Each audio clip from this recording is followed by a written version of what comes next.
Good afternoon, class. This week we've been learning all about key details in books and text and different stories.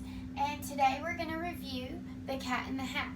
And we're going to talk about the main characters, what happened, the why, and the where.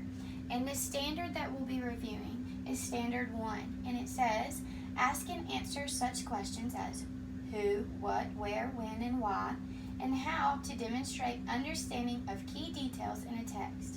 And this is Standard RL 2.1. And we have to infer the main idea and supporting details in a narrative text, okay?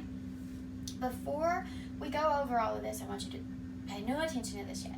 I want you to look at me, okay? And we're going to review a few pages of the book, okay? So here we go. This will help us refresh our memory. The sun did not shine, and it was too wet to play. We sat in the house all that cold, wet day. I sat there with Sally. We sat there, we two. And I said how I wish we had something to do.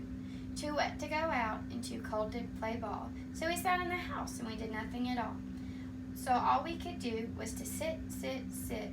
And we did not like it, not one little bit. And then something went bump. How that bump made me jump. We looked. Then we saw him step in on the mat. We looked and we saw him, the cat in the hat. And he said to us, why do you sit there like that? I know it is wet and the sun is not sunny, but we can have lots of good fun that is funny. Okay? And so now that your memory is refreshed, we're going to go over the who, what, why, where. Okay? So, the main characters. Does anybody recognize these characters? They were addressed in the very beginning of the book. Yes. We have the Cat in the Hat, and we have Sally and her brother. Now, why did the Cat in the Hat even come? Well, it's because Sally and her brother were bored. There was nothing to do. And because it was raining. You're right. If it wasn't raining, they could have gone outside and played. But because it was raining, the Cat in the Hat came. Okay? So where did this happen? It didn't happen at the park or at the zoo. It didn't happen in the field. It didn't happen anywhere but at their house. Because, again, you can see it was raining. Okay?